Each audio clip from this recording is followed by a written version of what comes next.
Hey, my name's Jorge Cervantes, and this is my dope history.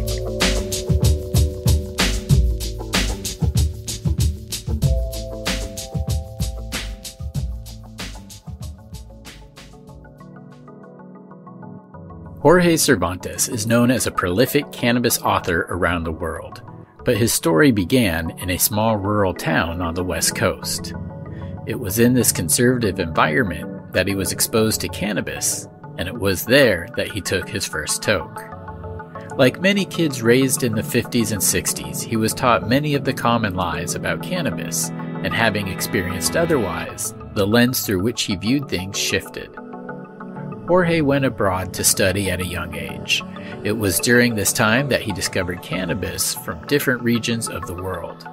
He was around to see the outlaw culture transform from a loose and unorganized network into the highly organized business world of the Netherlands seed banks.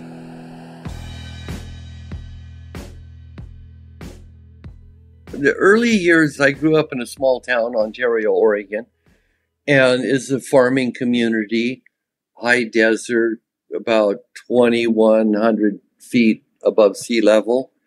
You know, farmers, mainly Republicans. My father was chairman of the Democratic Central Committee there, so there's a back and forth there. But it was fairly sheltered, real safe place to grow up, and you could do anything you wanted. It was all right. And then puberty hit, and then, man, there's all these girls around. They just were great. And and then it was kind of like, about that time, I was born in 1953, so the 60s, the Beatles were in, the Rolling Stones were in, rock and roll came, and puberty hit. And it's like, geez, so that's when, it was crazy times. We all went out in my car. There was 4 of us. One of my buddies got a lid, like 3-finger lid of Mexican dirtweed. And I got one of my dad's old pipes, like a tobacco pipe.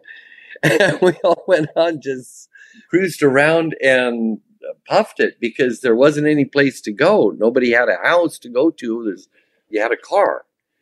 And in the car, well, that was about it. But there was 4 of us, and we just smoked and smoked and smoked that thing. I mean, we smoked the whole ounce between 4 of us. And finally I got high. I mean, just super high. And it was just just a light, wonderful feeling. And it was like I was in a movie, and I was watching myself in a movie, participating, but still at the same time in the third part. That's never been there before. That's pretty fun, but still cognizant of everything, and that was fine. So I thought, boy, I'd heard lectures about this horrid drug, and I thought, well, those guys just don't know what they're talking about, and it really turned me around pretty fast, right then, because you'd hear hard line stuff, and there wouldn't be any details to back it up. There'd just be hardline sayings like, believe me. When it starts like that, those are hard, but not facts. And those people really don't know what they're talking about. And the other ones that actually should know what they're talking about, they haven't done their homework, or they haven't researched anything. They really haven't. But 2 at the time, I got to give them this. There wasn't a lot of good information available. How the whole drug war started was pretty much buried and only paid attention to by a few people. It didn't really hit mainstream media. It wasn't a common thing. So, and media it was a lot harder to get a hold of information then too. Different times, but you had to stay really conservative because that's the way things were. So I went to a year in community college, and then I went to Spain, and I went to Valencia to make a year in school because it was a good deal, and I had a lot more freedoms. Seriously, I had a lot more freedoms here at that time, even under a dictator, than I had in my own home. in my own town. And then I went back to my hometown, and it was like pretty boring and stuff, but I didn't have any money left. So I went to another year of community college, finished other stuff. And then I went to school in Mexico. I went to University of Americas. Yeah, and that was quite a different thing because, you know, you got Iberian Peninsula over here, Europe, and then you got Mexico over here. And wow, man, they're way different. And school's way different and everything. But it was a good school southeast of Puebla. Puebla's a state, you know, they have like the United States of Mexico, they call it. I think I was there 2 days. 2 days. I didn't make 3. I had already bought a kilo of cannabis. I had some great dope. It was really good. Yeah, it was. Well, you know, it had seeds and stuff, but gosh, we could get some great dope. We could get sinsemilla, but that wasn't like as common. Most of it had seeds in it, but we could get stuff. And like I had several friends that were dealing, just kind of doing small stuff. But everybody had kilos, you know, because you got branches and you got seeds. So over half of it's gone. And then stuff falls on the floor and shit, you know, so you roll those big joints, like those great big finger joints. And then we all had like a smoking stone or a roach clip. Nobody knew what a filter was. Everybody had burned mustaches from smoking. God, we had Mexican dope, and then that was that Mexican dirt weed most people had.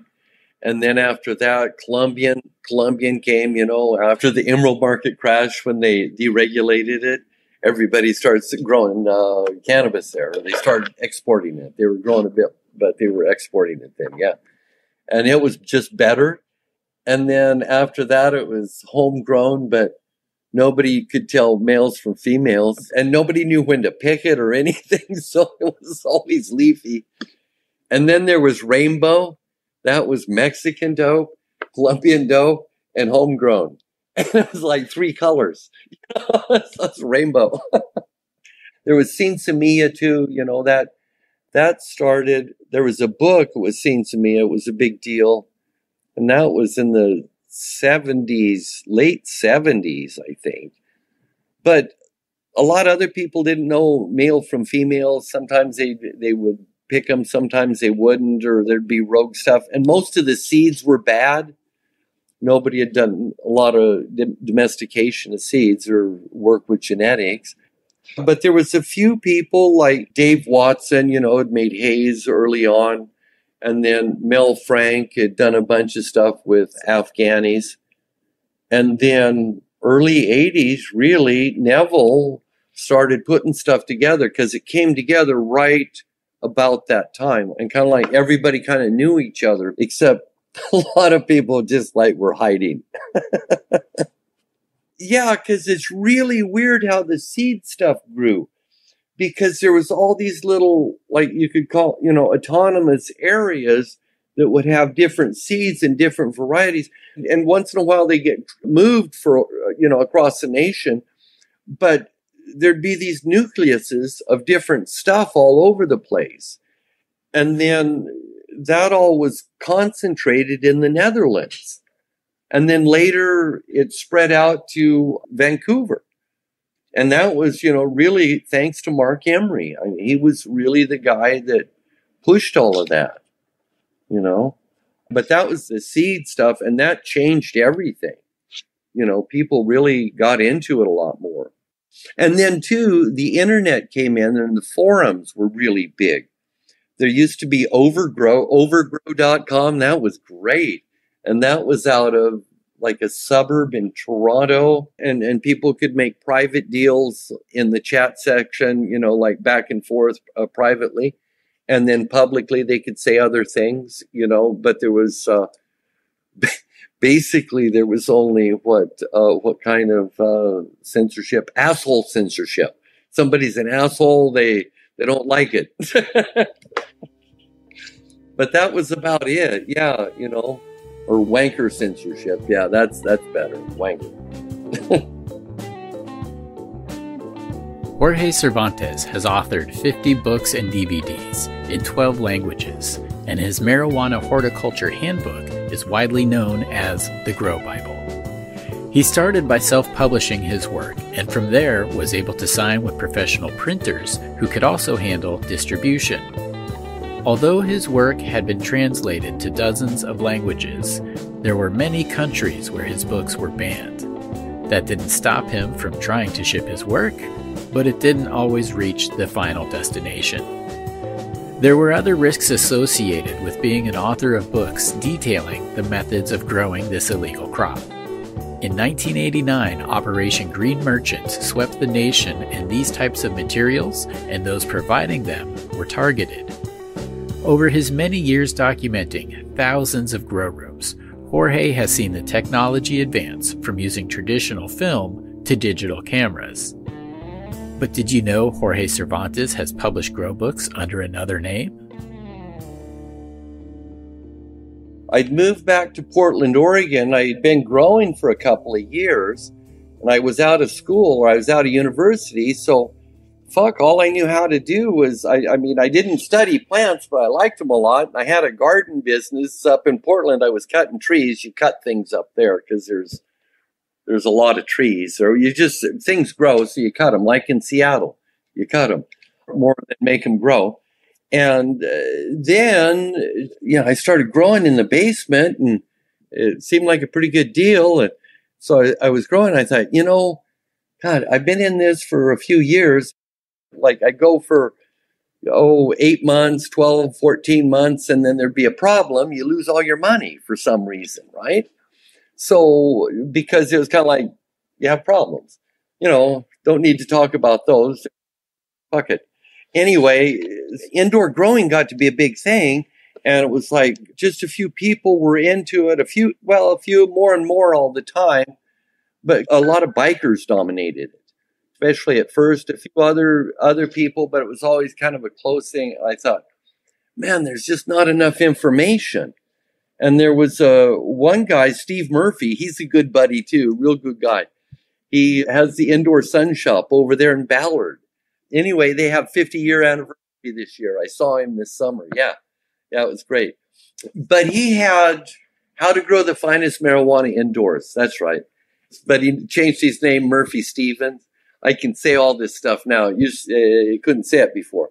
But anyway, it was good enough back then. You just change the two names around and you're okay. It doesn't work like that now. So anyway, the book was lacking. It didn't say enough. It wasn't direct enough. So one of the jobs I had was this survey research thing. So I thought, well, I know a bunch about growing, but I don't know enough. So I made this survey, like 10 questions, and got about 100 people to fill it out. Pretty much I had to go ask them all the questions and then fill it out. No name, nothing. And then, so I wrote a book after that because computers just came out. I could get a computer and it was reasonable price, and then you could get it typeset and shit. And then I fucking printed it, on a 1250 multi-lith press. Yeah. It had paper plates, so they were cheap. I rented time on the press after hours at a print shop. Yeah. Just paid expenses. Yeah, it was great. But we had to fucking collate all those papers and stuff. That was a lot of work. But I sold 6,000 copies the first year because I went out and sold them, to everybody at grow stores and head shops. But not long after that, they started the RICO laws and shit. So, and a lot of people didn't want them because they said it tied them to that stuff. Well, fucking here's the story about Steve and his buddy Vito. They had those books, and this was like late 70s because my first book came out in 83. But they got in the car and filled it full of a bunch of books and drove down the coast and sold them all at the head shops and stuff. And then fucking Vito, he started Western Pipeline. Western Pipeline is a book distribution. company, and they grew super fast. Yeah. But it all started because him and Steve drove down south, and he goes, God, this book selling's a good deal. And everybody was into it. And it was a huge company. Yeah, and then it went up, and then they had accounting problems. Yeah, that's right. So Steve really did kind of blaze the way. I mean, for sure. And then another guy I met, Bill Drake, he lives in Portland, Oregon. Now, he used to live in Texas for a long time. I've been communicating with him for a while. But he wrote Cannabis Cultivators Handbook, or Marijuana Cultivators Handbook. It's green, it's about this big. But he got it printed in Eugene, Oregon when he lived there. And it was more outdoor book. Yeah, that was the first one I'd ever read before I got to the Northwest, actually. Yeah. Wow, old stuff. But I got to meet him, and we hung out and stuff. Yeah, that's great. He lives in Portland. I can't believe it. Yeah. But anyway, the book started selling, and then the next year I got it printed at a commercial company, and they put a spine on it.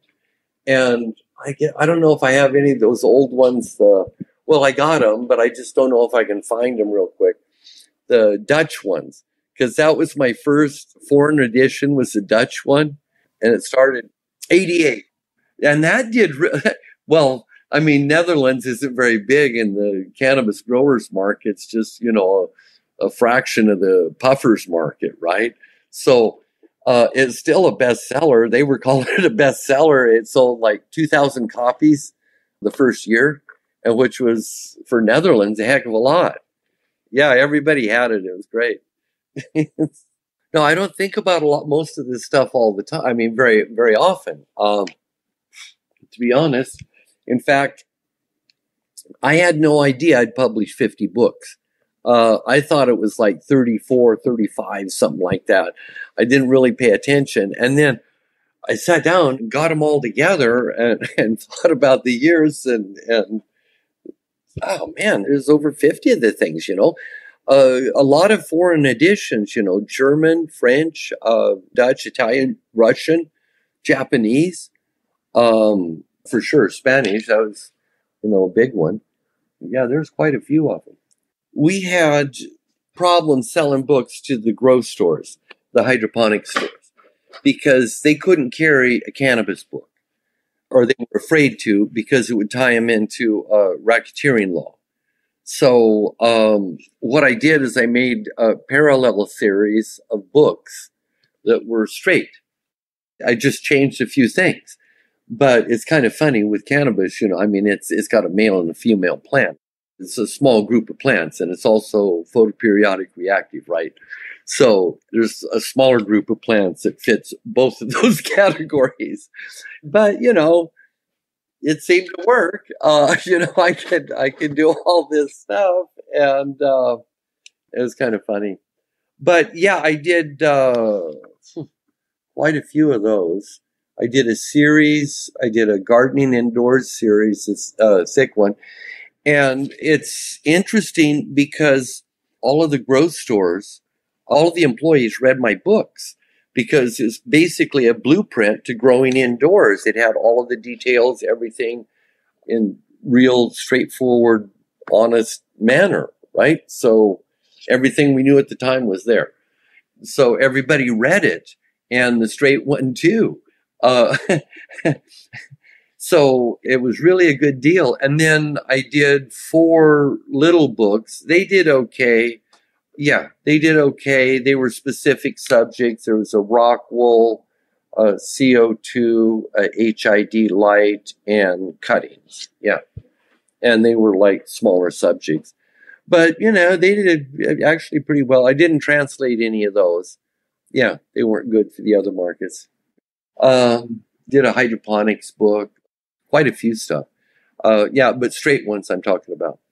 Yeah, and then all the books in French had to be straight too for their market because it's a unique market, France. There's just a lot of barriers. And then came in 1989, was a green merchant. Green merchant. It was like 120 people went to jail, got arrested, went to jail. And they raided stores in like 42, 44 states, something like that. And it was a coordinated effort by the DEA. Yeah, I went out of business. And, oh man, yeah, those were hard times. And then kind of like took it easy for about like 3 years. 3 years, yeah. And a bunch of people like David Idle from Chicago Indoor, he got popped, and then he also had the Chicago News sitting in his parking lot fucking all the time.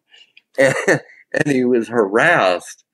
I remember I was over at his house, and we were sitting in his basement there watching videos of him getting harassed. And I thought, okay, I thought, David, man, how do you put up with this? He says, well, I just try not to think about it. I just think about other stuff. And I thought, wow. And so I thought, I can do that. Man, David I can do that. And then that's when I kind of like came back, and started publishing again and updated books. Yeah, updated Marijuana Horticulture. And then that was like 93. And then I started going to Canada, and then Amsterdam too. And then later moved to BC, and then was there for a year and a half, and then moved to Amsterdam. Everybody had to be kind of quiet back then too, because, if you're from America, you go, or from the United States, because the Canadians are actually from North America too. But, man, you're just spooked all the time. Tread lightly. Even after, I've been there for a while, and you still be quite careful, about everything. Yeah, but it was a good time back then, gosh. And there was so many growers too. And that's when I started writing again. I'd written some in the first for High Times, and that's when I got a monthly column. Yeah, I sent an article in every month. You had to do everything with film back then, right? Because you could shoot 36 pictures. Well, usually I shoot 96 pictures at a grow.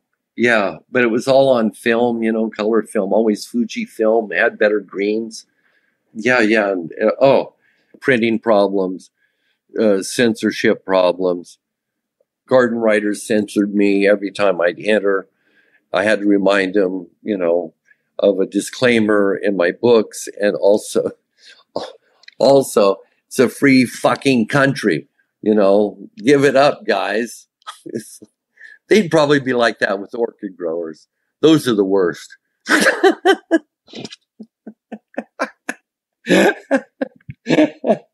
And then there's Australia, fucking Australia. I got books down there. We were sending them in, and then we got redline. They redlined us. That means they put a red line on your box, and that means they open it. So they open it and they go, dope books. And then so after that, we started putting Bibles on it, and that worked for a while. And then it didn't work, and then we got redlined again. And then they sent me nasty letter again. So I called up my distributor there. He's pretty smart.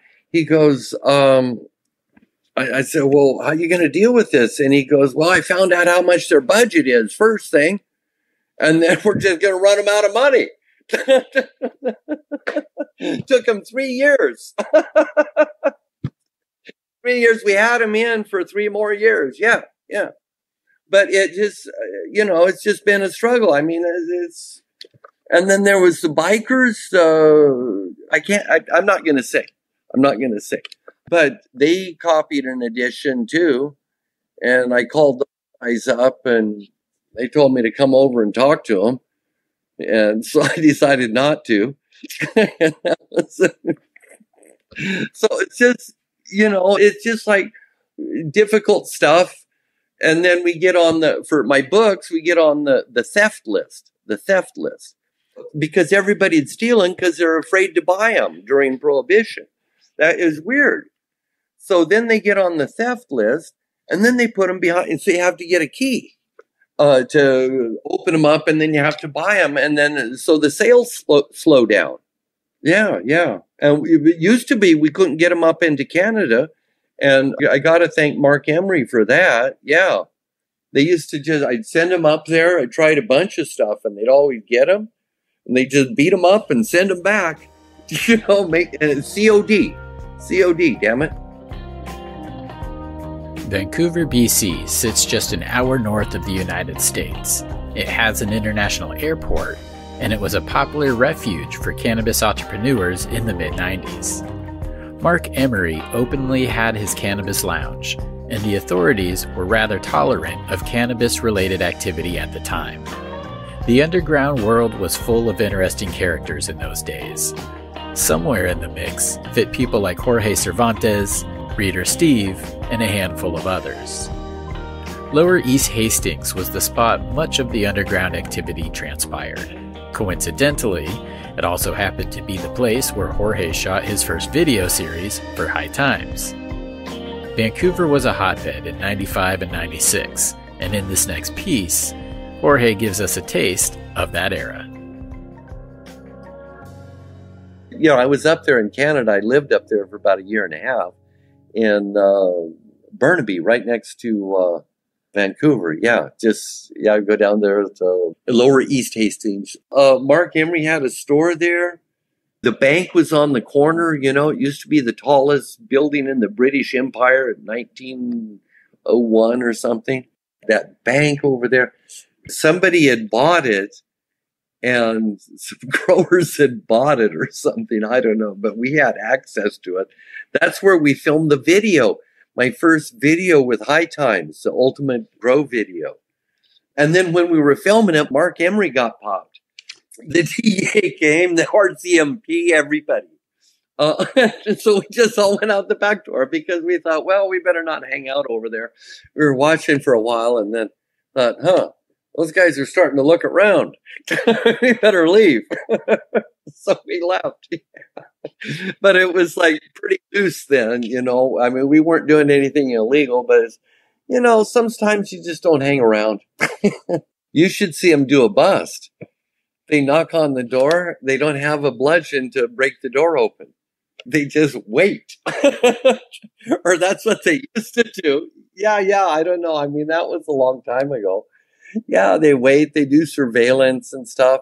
Yeah, they weren't bothering anybody. I mean, it went for a long time, and everybody was growing up there. It was pretty. I went one time, Richmond's up there. It's a big flat area out there. It was a real low cloud cover one night. And what happened was there's so many people that were venting out their chimneys. I saw like no less than a dozen lights shining up on this low cloud cover everywhere. It's just like you go outside, look around, it's like, oh, that was just where I was at. Where they had a light too. They had their own light.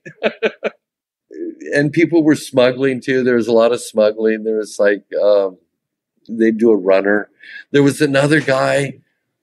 Oh, yeah, he was growing right on Zero Avenue. That's the border.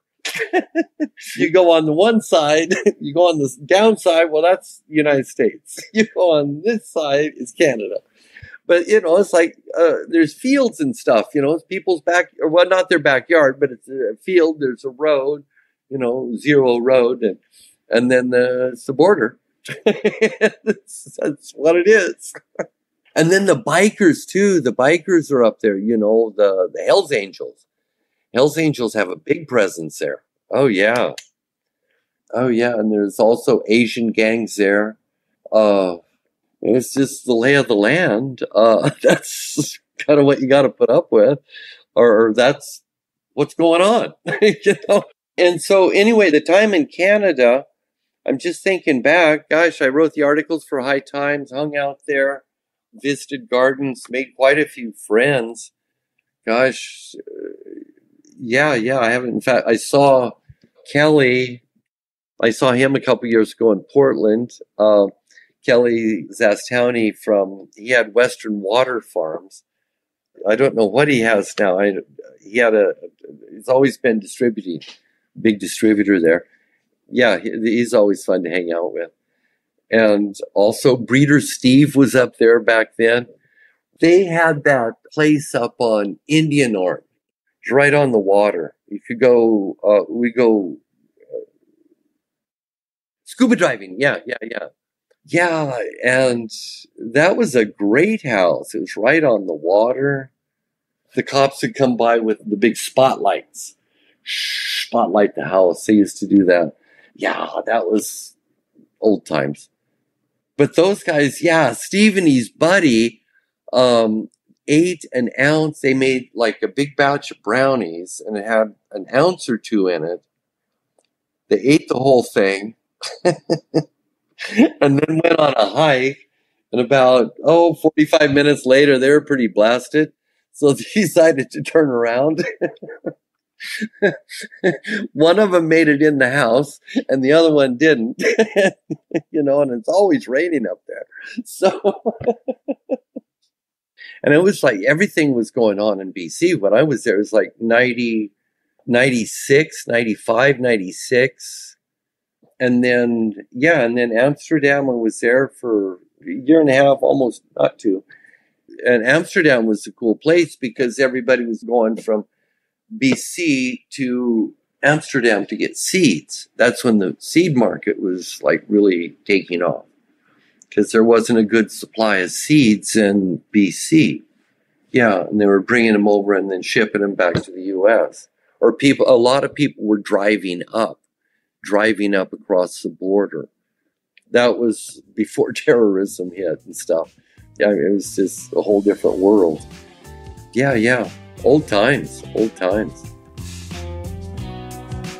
Not many people have personally seen the cannabis culture and cultivation on such a global scale as Jorge Cervantes. His adventures have brought him to 5 continents, traveling extensively in North America, Latin America, Western Europe, and Australia. There are many similarities and just as many differences in the way this plant has been cultivated and revered. Jorge continues to span the globe, observing as well as advising cultivators of all levels. And for the next few minutes, he offers his insights to different areas of the world. I was in Colombia for a while.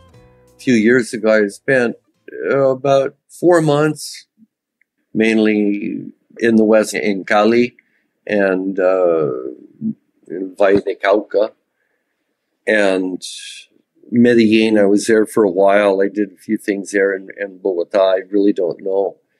And Cartagena de Indias, it's a Cartagena. Everybody knows Cartagena. Yeah, I was up there for a while. That was, it's just too hot up there. It's just too hot.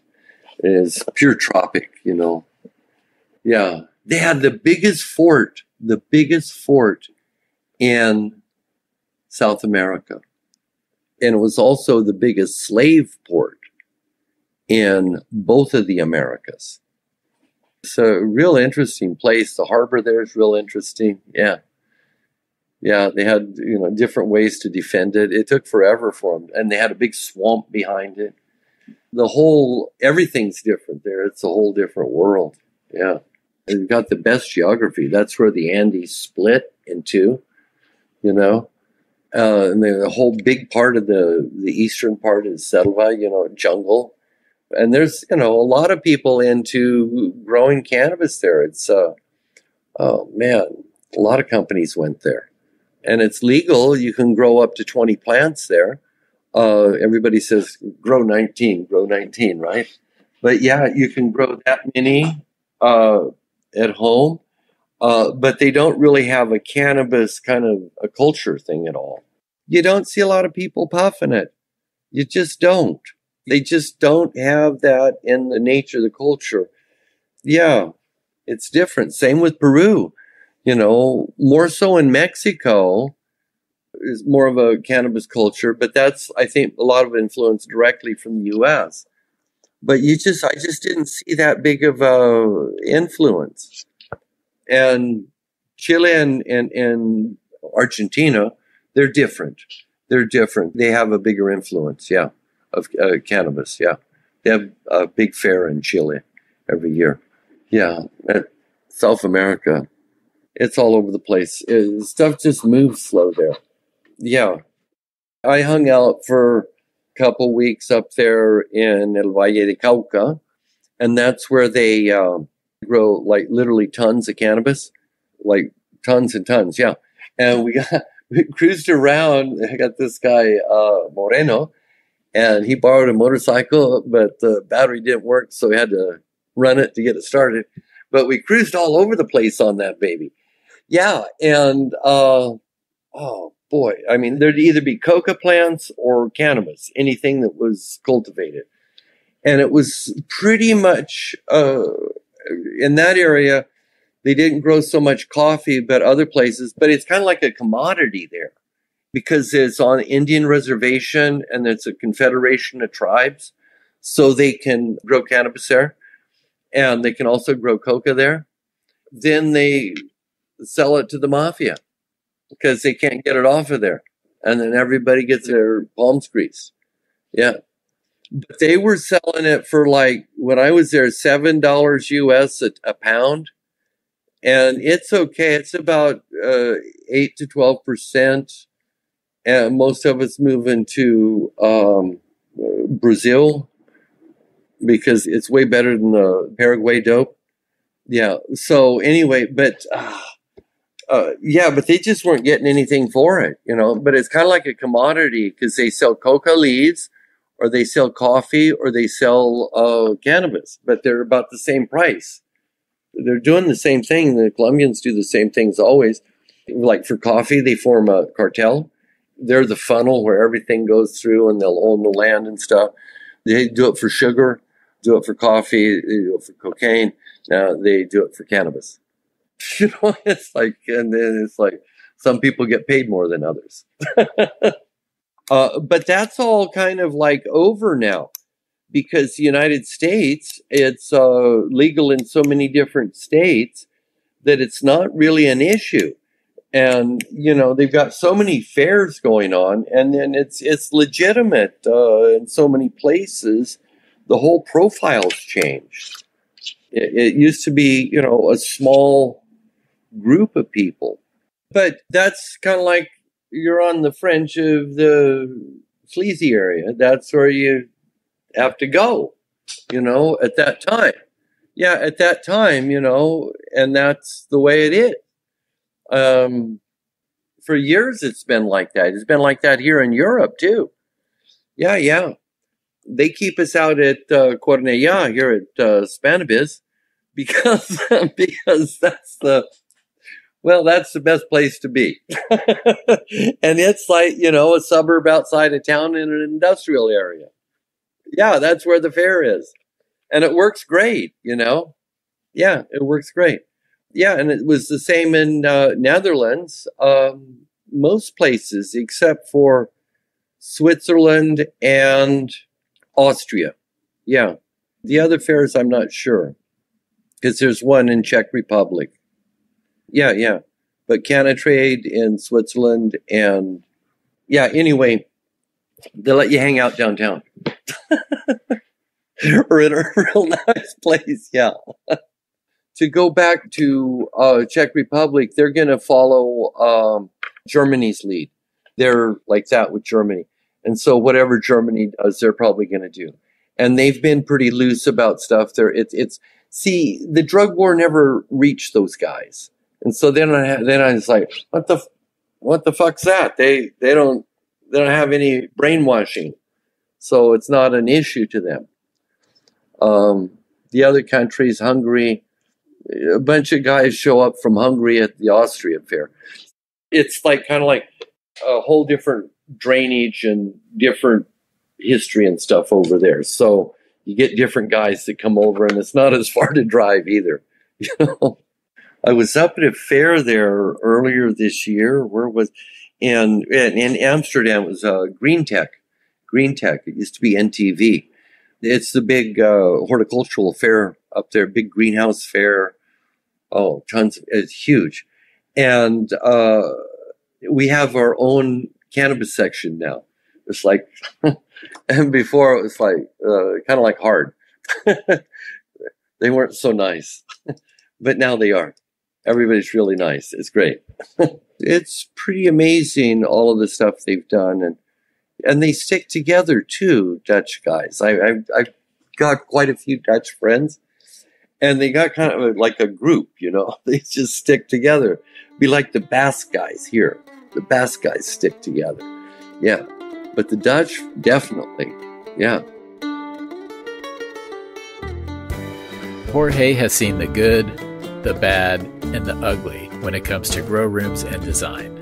Over his long career, he has had too many close calls with disaster, and he's also had the fear of jail hanging over his head the whole time.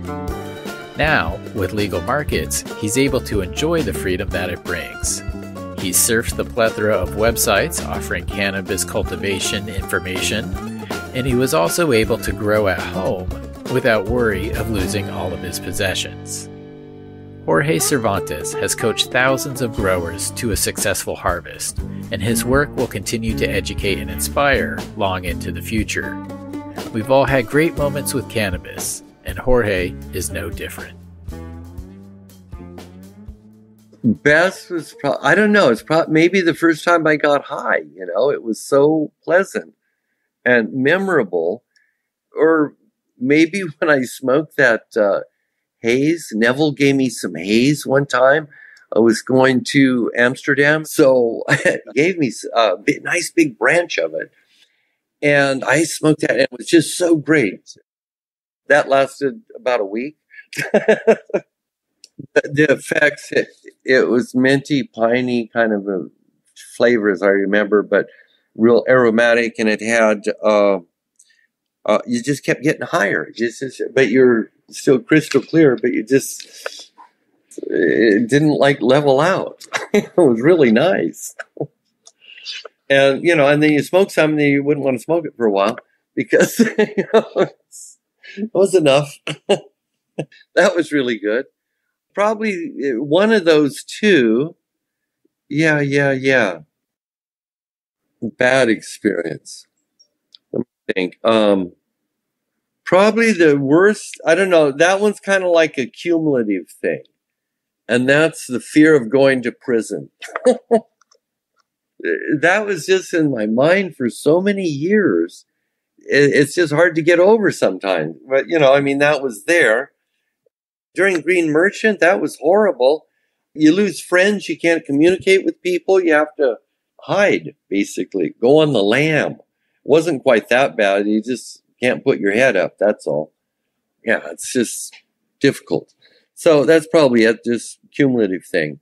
Not just one simple, almost got busted. No. It's like there's a whole bunch of those. I remember this guy. He had a delivery of some halide lights, came to his front porch, and the neighborhood dogs chewed up the boxes, and everybody saw he had halide lights. And so he just moved. He moved, he changed houses, he changed, But some really good growers, solution to everything was more light, more watts. That always worked. Even in BC, they had coolers to cool the room. They didn't use air conditioners. They were less expensive. Yeah, and all kinds of weird technology was happening then. Some guys, they had this tubes, 4-inch tubes, 4 inches because they were too little to get your hand in. And then they put a sprinkler in there on a 3/4-inch PVC or with little sprinklers on it.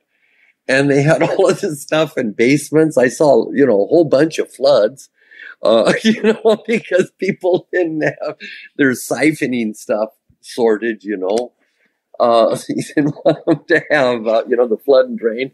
There's a lot of water in there, and it weighs a lot. And it can all go on the floor, too, if it siphons on you. You don't have a siphon valve. Yeah. Yeah, I saw a lot of stuff, a lot of weird stuff because a lot of people didn't know what they were doing.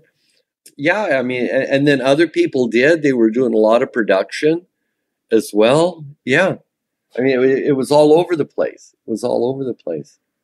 Now it seems like people are producing like clockwork, it's got much more professional and stuff. And the lighting's like 100% better. You can buy it on Amazon. I looked at 170 websites today. It's amazing how things have changed. I've now looked at so many websites at one time, and like you kind of like keep it in your head, you remember, you start seeing patterns and stuff. And it was just, wow, these guys, they had all kinds of stuff, but there was a lot of repetition too. But man, things look really good. There's a lot of really nice websites, and there's tons of information. And yeah, it was pretty impressive. And I also saw services that offered stuff, and you think about how people are bombarded with emails, but I was looking to see how hard it is to contact these guys. And it's really difficult to find like a way into the website. They make it hard. So that means they get a lot of outside, requests and stuff. And they always set up a format and stuff, for you to contact them. Or not always, but sometimes it really depends. Yeah, it's much more complex now than it used to be. Before it used to be if you're like fucking dumb enough to have a magazine, and put your address in it, and people to talk to you. So that's what legalization's brought on. It's been much different than I don't know. I don't know what I expected. It's been illegal so long. When it became legal, it's like, what the fuck? How's this going to work? It took me a year of owning a house before I was in California, and I was perfectly legal before I could actually grow. It was scary. It's fucking scary. Because you own the house. That was the scary part. If you didn't own the land, who cares? I mean, just leave. I've got a new book. It's free. It's digital. And it's called We Grow Cannabis. And it's 100 pages. You can download it on your phone, on your computer, or on your tablet or iPad or whatever. And it's like interactive. You can push on any button or any word in the table of contents, and you go to that area. You can do simple searches. It's in a PDF format. You can download it on the seedsman.com site. Yeah. In fact, we're doing it in conjunction with Seedsman because the deal is it's hard to make a living selling books. So I decided, well, maybe I can start giving this stuff away and take a different tack. And so I take on the partner with Seedsman, and I've known these guys. I mean, I've known, well, I don't want to tell everybody's name, Tom for a long time. And so anyway, we have a good relationship, and we're disseminating information. But it's really quite a nice book. It's got 8 chapters, 270 great color photos. Gosh, what are the chapters? I don't remember right now. Go to seedsman.com, take a look, and you'll love it. Everything's high quality. Oh, yeah, and I've got two co-authors. They're quite important. I couldn't forget. Dr. Gary Yates. The guy's brilliant. He's amazing. And he's got a degree in microbiology, and he knows tons about breeding, too. Anything science, his mind just kind of works like that. Anyway, he's a great guy. We wrote the book together. He did tons of editing, too. Also, Stefan Meyer. And I've known Stefan forever. Well, it's going to help in the future, but he talks 6 languages. I mean, I only talk 2. He talks 6. But anyway, I'm always amazed by that. He's just added tons of stuff. He's got his finger on the pulse of so many things. He started Phytoplant, and they developed about 8 different varieties down in Cordoba. Yeah, he's a Swiss guy. Anyway, those are my two co-authors, and seedsman.com has We Grow Cannabis.